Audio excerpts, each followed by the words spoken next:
Looking back now, I never imagined that my brother David's wedding celebration would become the stage for Keith's most cruel performance.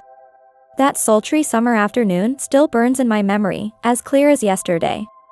The elegant salon of our family's estate was filled with the people I loved most, my parents, David and his radiant bride Sarah, my sister Emily with her husband Tom, and their adorable daughter Lucy, who always ran to me with open arms.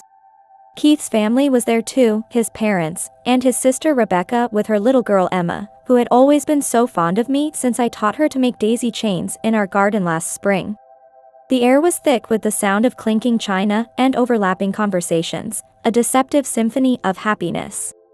I sat beside Keith, my husband of 15 years, maintaining a calm that came from a place of knowing, a woman's intuition that had been whispering warnings for months. Keith was always the type of man who needed to control everything, his finances, his career, and even the emotions of those around him like pieces on a chessboard. That day, I could sense he was preparing to make what he thought would be his grandest move yet, his face wearing that familiar expression of impending triumph. "Amanda," he suddenly announced, his voice cutting through the pleasant chatter with deliberate force, "we need to talk." All eyes turned to us, the room falling into an expectant hush. I raised my head slowly, meeting his gaze with a composure that seemed to irritate him. I could see it in the slight twitch of his perfectly maintained smile. "Speak here," I replied, my voice steady and unhurried, showing none of the fear he probably expected. His smile widened then, a smile full of arrogance, as if he was savoring his moment of power. "I've fallen in love with another woman," he declared without any attempt at softening the blow. "Sophia and I are going to be together. I want a divorce." A deathly silence fell over the salon, as if all the oxygen had been suddenly sucked from the room. I could see my family frozen in their seats, their faces a mixture of shock and horror. Little Emma, who had been playing with her doll nearby, looked up with confused eyes, her small hand reaching for mine under the table, a gesture that nearly broke my carefully maintained composure.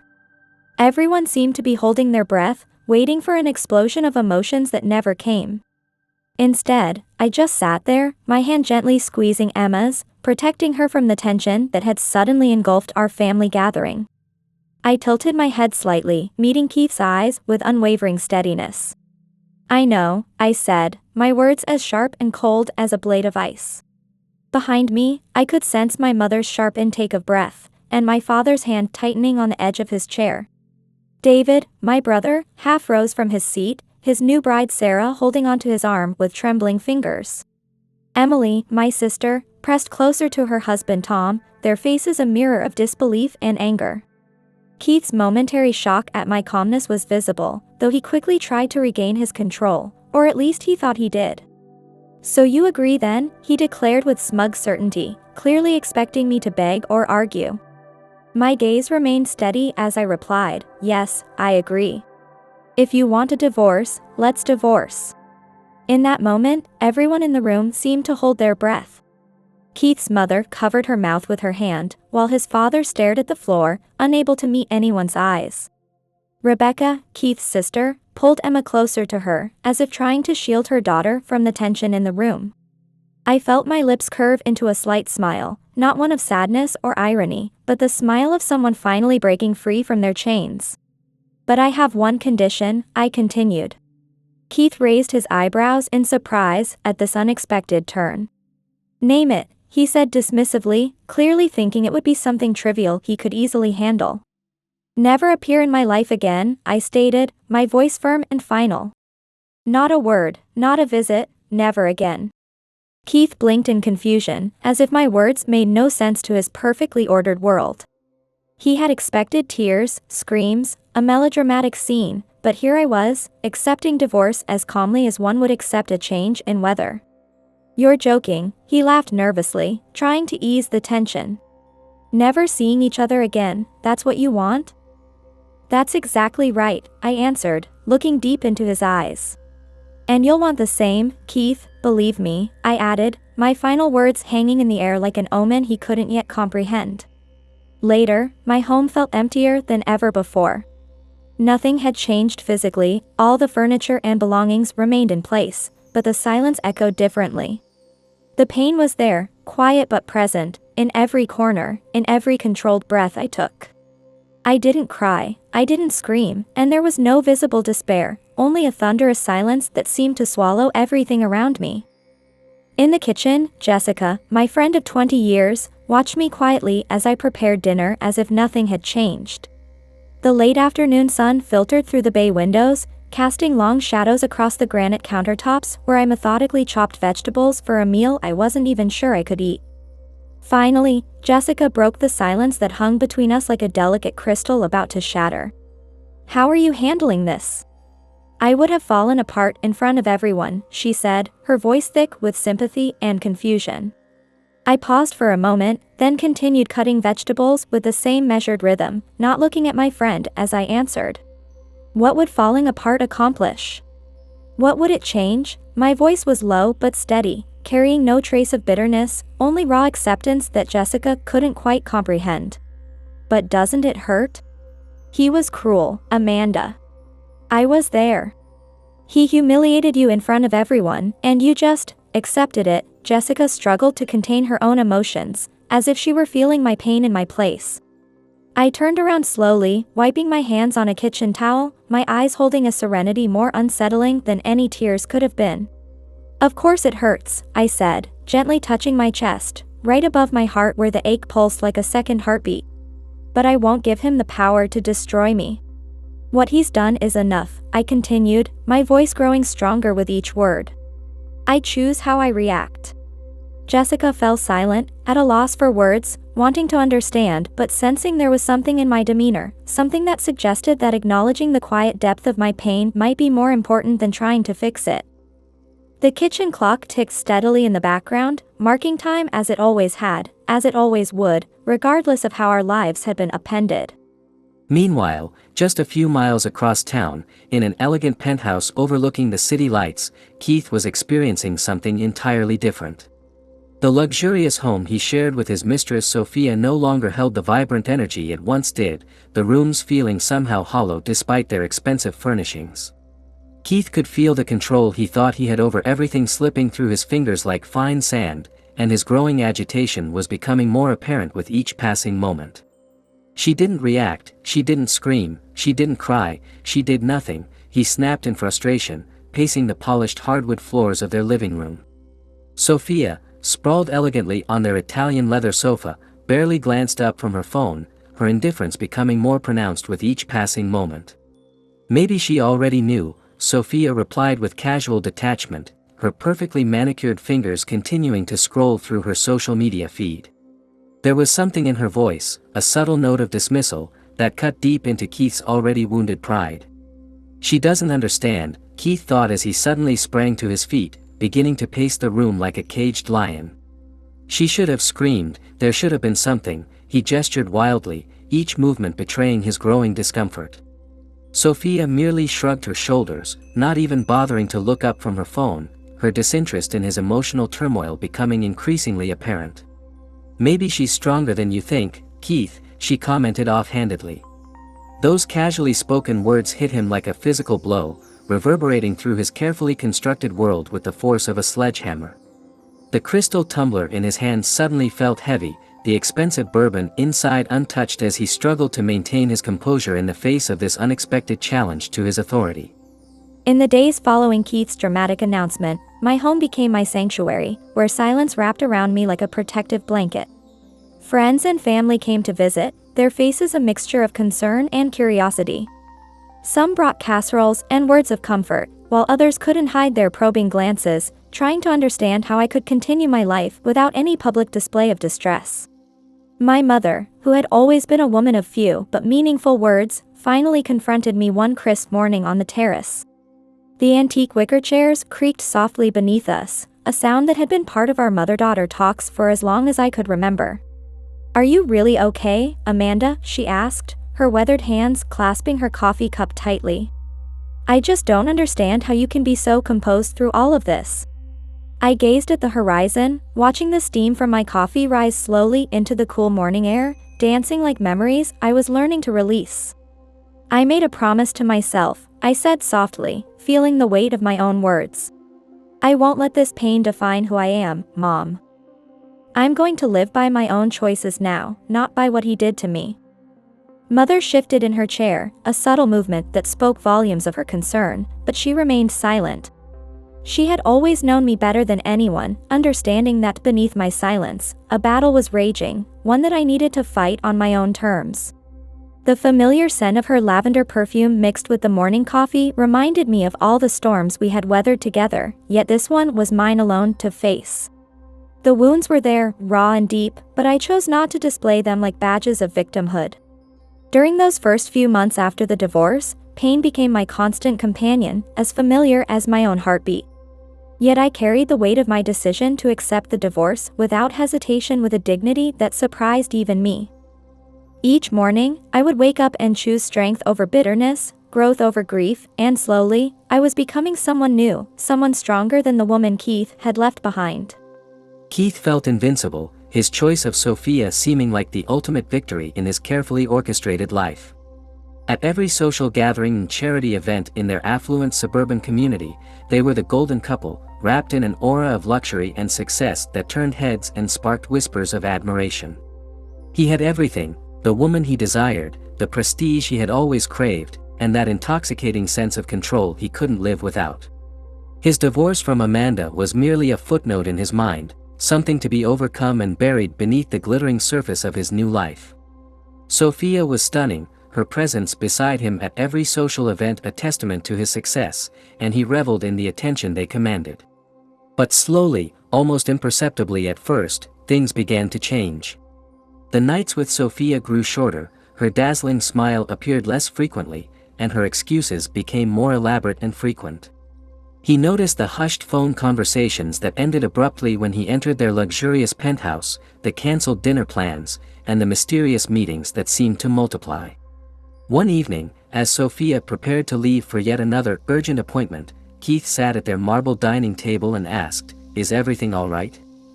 She glanced at him sideways, her perfectly made-up face showing no trace of concern. "Of course it is," she replied with casual indifference. "Just work, you understand," she added with a lifeless smile, slipping out the door before Keith could press further. As days turned into weeks, Keith's unease grew like a shadow at sunset. In the office, he began to notice whispers among his employees, muffled laughter that died when he approached. He had always been the type of boss who commanded fear and respect, but suddenly he caught glimpses of contempt in their eyes, heard conversations that stopped abruptly when he drew near. "What's happening?" he wondered, feeling that precious control slipping through his fingers like water. The truth, as it often does, arrived in an unexpected moment. One afternoon, while organizing documents in his corner office, he overheard two employees in the hallway, unaware of his presence. "Did you hear Sophia's with Carlos now?" Of course, everyone knows except poor, clueless Keith. Keith's blood turned to ice in his veins. His hand gripped the door handle so hard his knuckles turned white, his heart pounding loud enough to echo in the empty office. Sophia, the woman for whom he had thrown everything away, was with Carlos, his own employee. Rage bloomed inside him, a blinding fury that threatened to consume his very being. How could this be happening to him, to Keith, the man who controlled everything? How dare they betray him like this? That night, Keith waited in their home, his mind boiling with chaotic thoughts, the once precious silence of their luxury apartment feeling like a black hole threatening to swallow him whole. When Sophia walked in, calmly removing her designer coat, he confronted her, his eyes fixed and his chest heaving. "You're betraying me with Carlos," he spat out the words like poison. The impact of his words hung in the air like a thunderclap before a storm. Sophia stopped in the middle of the luxurious living room, her expression frozen for a moment like a marble statue in winter. Instead of denying or making excuses, she let out a short, cold laugh that echoed through the room like bitter winter wind, as if the situation was too ironic to ignore. "Did you really think you had everything under control?" Sophia finally turned to face him, her eyes gleaming with a mixture of contempt and indifference. "You always thought you could manipulate everyone, do whatever you wanted without caring about the consequences. Well, here are your consequences." Keith could barely believe what he was hearing, his rage transforming into shock, then morphing into humiliation like a twisted dance of emotions. Why? After all, I gave you everything." His voice cracked with a mixture of desperation and disbelief, the facade of the invincible man crumbling before his very eyes. Sophia sighed, looking suddenly weary as if this exhaustion had been there all along. "You never gave anything, Keith, you only took. I was just playing your game until I didn't need to anymore." The word struck him like a physical blow, sharp and precise as a surgeon's scalpel. He felt the ground opening beneath his feet, swallowing his grand ambitions, all his battles, and the illusion of control. None of it meant anything anymore. Sophia had left him, Carlos had betrayed him, and he was just a lonely man betrayed by his own ambition. Sophia walked towards the door, picked up her designer bag, and gave one last glance at the defeated Keith standing in the middle of the room. "Good luck with the rest of your life," she said, her tone dripping with irony that sank into his heart like poison. Then she left him alone with the silence, a silence heavier than any he had ever known. In that moment, Keith realized he had lost everything, and for the first time in years, he didn't know how to regain control. That night felt longer than usual, the silence in the house deafening and almost suffocating. Sitting at the kitchen table where he once dined with Sophia, staring into the darkness outside the window, his mind kept repeating the same question: how did it come to this? Sophia's betrayal was a blow, but the emptiness she left behind was far worse. He was alone, more alone than he had ever imagined possible, and for the first time in a long while, he felt the weight of his own decisions.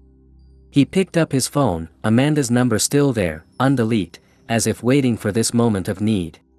His fingers hovered over the screen hesitantly, his pride still holding him back, but then reality hit him hard. There was nothing left, Sophia was gone, his employees despised him, and the only person who might understand his pain was Amanda. He took a deep breath, like someone preparing to jump off a cliff, and finally pressed Amanda's number. On the other end of the line, the phone rang just once before Amanda answered. I answered the phone with a calm and quiet voice, exactly as it had always been, free of bitterness or anxiety. It was the voice of a woman who had found her peace, and I could feel how it completely disarmed him. "Amanda?" Keith's trembling voice broke through the line, his utterance of my name barely more than a whisper. "It's me, Keith." I let the silence stretch between us, heavy with unspoken words and memories. I could hear him holding his breath, waiting for my response. When I finally spoke, my voice carried no surprise, only a touch of curiosity. "What do you want, Keith?" I heard him swallow hard on the other end of the line. I could almost see him struggling to find the right words to explain his defeat, his crumbled life, and his search for forgiveness. "I just wanted to talk to you, to know how you're doing." "How I'm doing?" I repeated, allowing a hint of irony to color my voice. "Do you really want to know how I'm doing? Or are you trying to ease your own guilt?" I knew my words hit him like a physical blow to the gut. I understood perfectly well that he wasn't calling out of genuine concern, but from a place of desperation. And I was right. He maintained several seconds of silence, struggling to craft a response that wouldn't sound pathetic. "I know I was wrong, Amanda. I know I hurt you in ways no one should be hurt. But I just needed to say. I regret it. I've lost everything, Amanda." His voice broke at the end, revealing the vulnerability he'd been trying so hard to hide. I sighed into the phone, knowing he could probably picture my calm but resolute expression. "So what do you want from me, Keith? For me to pity you? To forgive everything as if nothing happened?" "I don't know," he whispered. "I just needed you to listen." Another silence fell between us before I responded. "Keith, you were always obsessed with control. You believed everything and everyone should revolve around you, and now that you've lost that, you come to me. Why? Because you think I can give you what you couldn't find alone?" I heard him draw a shaky breath, and I could almost see him closing his eyes, fighting back tears he'd sworn never to shed. "No, I don't know, I just feel so lost. Sophia betrayed me, and now there's no one left." I maintained my silence for a moment, and when I spoke again, my voice was softer but no less firm. "Keith, what happened between us was your choice. You chose to humiliate someone who was always by your side, someone who never asked for anything but respect and love. And now you come to me seeking something you can't even name? Forgiveness, perhaps, Keith whispered, as if testing the word on his tongue for the first time. I felt my heart constrict with a pain I thought I'd left behind as I asked, "Do you think asking for forgiveness makes everything disappear?" The moonlight streaming through my kitchen window cast shadows across the phone in my hand as I continued speaking. The pain you inflicted can't be erased with words, Keith, and I've learned to live without you. I've learned to find happiness by breaking free from all the control, from everything you thought was love. Through the phone line, I could hear his desperate search for words that might turn the situation around, but nothing came. For the first time in his life, the great Keith was powerless, stripped of his armor, not knowing what to say or do. I drew in a deep breath, letting the cool night air fill my lungs before continuing. I don't hate you, Keith. I'm past that stage, but I won't give you what you want. Because honestly, you don't even know what you want yourself. My forgiveness? My sympathy? Or just someone to listen to your story? I just wanted to see you, he whispered, his voice carrying all the weight of his broken world. I gripped the phone tighter, steeling myself against the familiar pull of his vulnerability. Keith, you needed to see me, but that changes nothing, I replied, my voice gentle but unwavering. The life you left behind remains exactly where you abandoned it, and I am where I should be, at peace. The silence that followed my words was absolute, stretching across the phone line like an unbridgeable chasm. Through that silence, I could almost see him closing his eyes, feeling the weight of his choices crushing down on his shoulders like never before.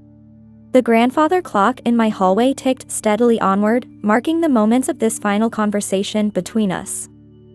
I knew, with a certainty that brought its own kind of peace, that this was truly the end of our story.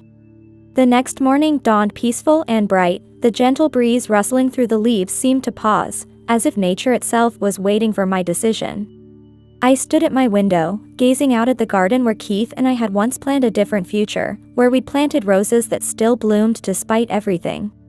The past weighed on my shoulders like a heavy shadow, but the present offered me choices that only I could make. In my living room, my friends and family had gathered, their faces painted with worry and uncertainty. The antique grandfather clock that had witnessed so many family moments ticked steadily in the corner, marking each precious second of this pivotal morning. Nicole, my childhood friend who had stuck with me through every triumph and heartbreak since 3rd grade, approached slowly and took my hand in hers. Amanda, you don't have to accept him back. He hurt you so deeply. You've been so strong through all of this. Don't let him come back and destroy everything you've built.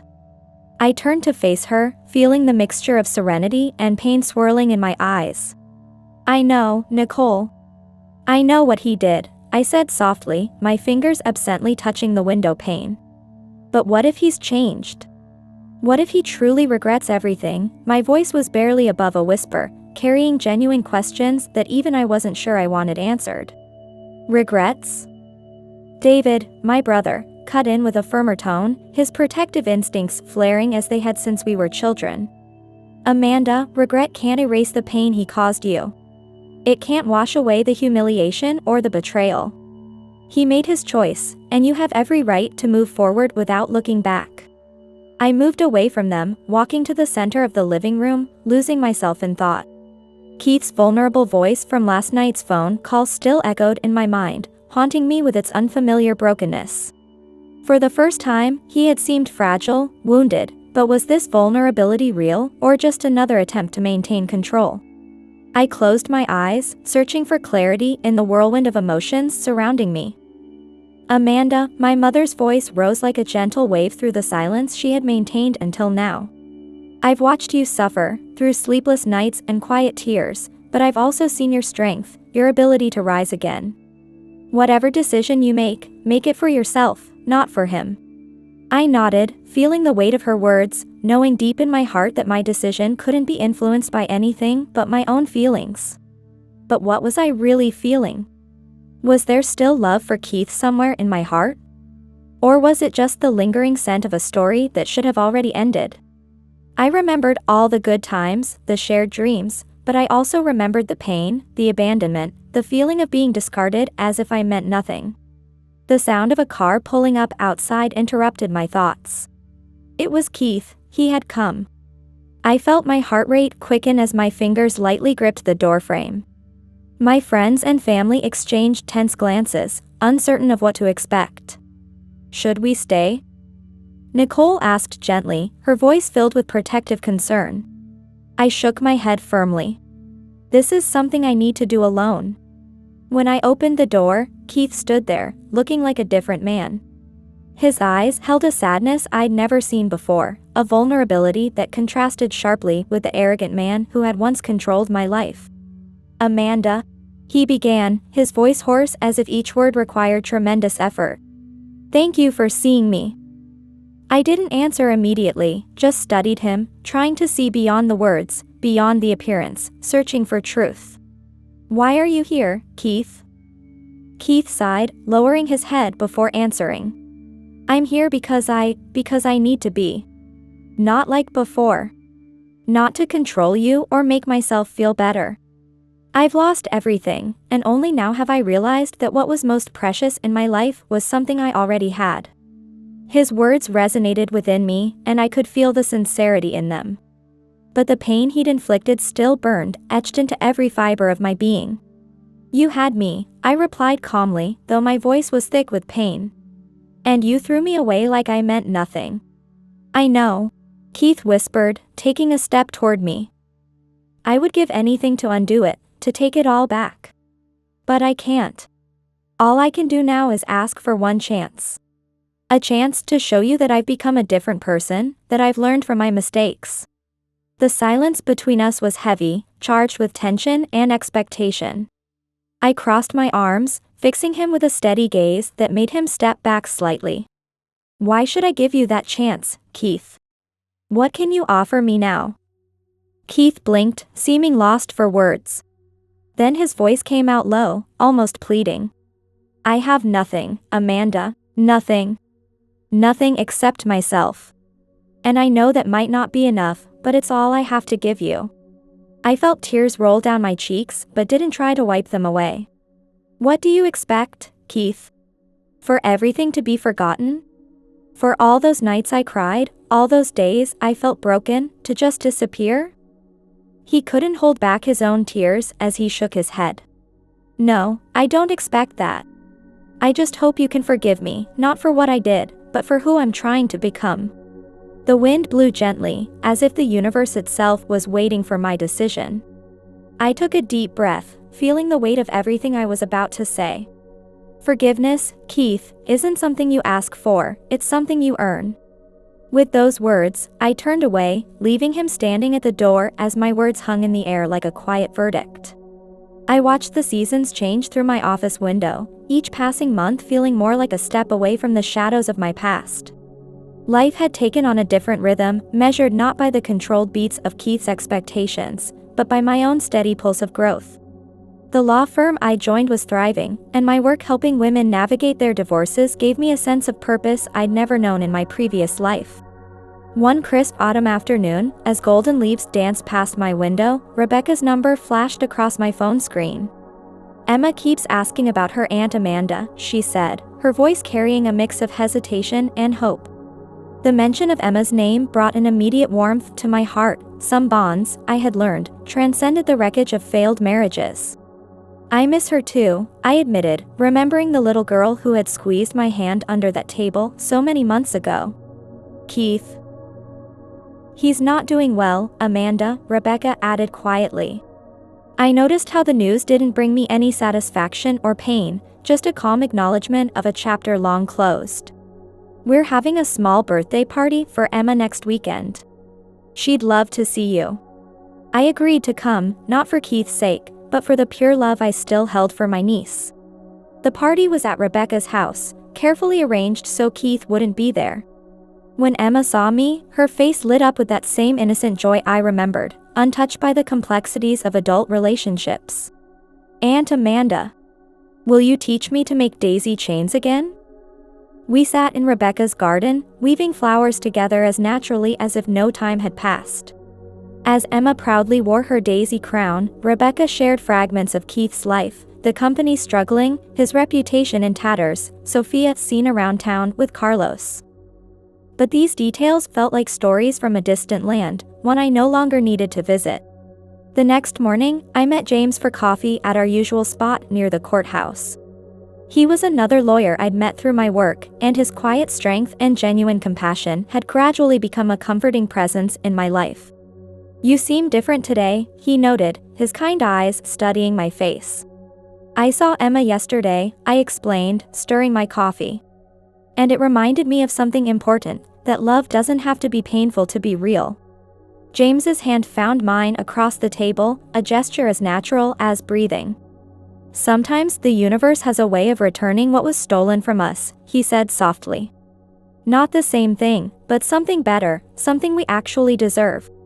Later that evening, as I watered the new rose bushes I'd planted in my garden, different varieties from the ones Keith and I had chosen, I thought about the strange symmetry of life. The woman who had sat silent at that dinner party seemed like a stranger now, someone I had outgrown like an old dress. My phone buzzed with a message from Nicole. "Lunch tomorrow? David and Sarah have news." I smiled, thinking of my growing family, my brother and his wife expecting their first child, Emily's daughter Lucy starting school, and now Emma back in my life. These were the true treasures, the ones Keith's controlling nature had never fully allowed me to appreciate. In the end, forgiveness wasn't about forgetting the past or even reconciliation. It was about choosing my own path forward, carrying only what served my growth and leaving the rest behind. As twilight settled over my garden, I heard familiar voices from my neighbor's yard, children playing, parents calling them in for dinner. These everyday sounds that had once felt like reminders of what I'd lost now brought a different kind of peace. The following week, I received an unexpected letter from Keith's mother. Inside was a photo of young Emma wearing the daisy chain we'd made together, her smile radiating pure joy. "She talks about you all the time," the note read. "Keith sees her wearing it and finally understands what he threw away, not just a wife, but a family's heart." I placed the photo on my desk at work, next to the credentials for my new family law practice. The nameplate read Amanda Mitchell, family law attorney. I'd chosen to reclaim my maiden name, another step in rebuilding my identity. James often teased me about the growing collection of thank you cards from my clients, women who'd found their own strength through the process of starting over. "You're building quite a legacy," he said one evening as we walked through the park near my new home. "Not a legacy," I corrected him gently. "Just a reminder that sometimes the best chapters of our story come after we think it's ended." That night, as I sat on my porch watching the sunset, I thought about the many ways life surprises us. How endings can be beginnings in disguise, and how the heart's capacity for healing is matched only by its capacity for growth. I no longer needed to know if Keith had truly changed, or if his regret was genuine. My happiness wasn't tied to his redemption any more than my worth had ever been tied to his approval. I heard through mutual friends that Keith had moved away, seeking a fresh start in another city. Sophia and Carlos had apparently married in a lavish ceremony, the kind Keith once thought guaranteed happiness. These snippets of news passed through my life like distant echoes, no longer able to disturb my peace. The Christmas season brought Emma to my door again, this time with Rebecca and a carefully wrapped gift. "I made it myself," Emma announced proudly as I unwrapped a hand-painted ceramic vase. "For your new roses," she explained, her eyes sparkling with the same innocent wisdom that had once helped me maintain my composure during that fateful dinner. As we shared hot chocolate and cookies in my kitchen, Rebecca mentioned that Keith had started therapy. "He talks about you sometimes," she said carefully. "About how you taught him the hardest lesson, that love can't be controlled, only earned." I smiled, watching Emma arrange Christmas cookies on a plate. "We all learn in our own time," I replied softly. That evening, James came over with takeout and his gentle understanding. As we sat by the fireplace, I showed him Emma's gift. "You know," he said, "some people spend their whole lives trying to possess beauty, while others simply nurture it wherever they find it." I thought about how different love felt now, not a cage to contain me, but wings to help me soar. The next morning, I received an email about a speaking engagement, a women's empowerment conference wanted me to share my story. Looking at the invitation, I realized that my journey had become more than just my own healing. It had become a beacon for others finding their way through similar storms. I sat down at my desk to prepare my speech for the conference, memories and realizations flowing onto the paper like a gentle stream. Sometimes the greatest act of love is learning to love yourself enough to walk away, I wrote. Spring arrived again, painting my garden with new colors and promises. The roses I'd planted were blooming stronger than ever, no longer in Keith's shadow but reaching freely toward the sun. James proposed during a quiet dinner at home, understanding exactly who I was and who I'd become. There was no grand gesture, no attempt to overwhelm or control, just a simple question asked with pure love and respect. I said yes, not because I needed someone to complete me, but because we chose to share our already complete lives. At our small engagement dinner, surrounded by family and friends, Emma presented us with another handmade gift, a picture frame decorated with daisies. For your new memories, she said with that wisdom children sometimes possess. Looking around the table at the faces of those who had supported me through my darkest days, my mother with her quiet strength, David and Sarah with their new baby, Emily and Tom, Nicole, and even Rebecca, I felt the full circle of healing. The pain that had once defined me had transformed into something precious, wisdom, strength, and the capacity to help others find their way. Life, I've learned, isn't about the storms we weather, but about who we become while dancing in the rain. And sometimes, just sometimes, what feels like an ending turns out to be the most beautiful beginning of all. Don't forget to subscribe to our channel and hit the like button so you won't miss any of our touching stories shared on our channel. Join us on our journey of faith, courage, and hope. Through tales of faith, courage, and hope on our channel, we continue our journey of shared humanity, with each story offering a piece of our collective experience. Please like and subscribe to ensure you never miss these moments that touch our hearts. Stories of resilience and redemption await. Join our community of storytellers and listeners by subscribing and liking our channel. Our channel, where every ending is a new beginning.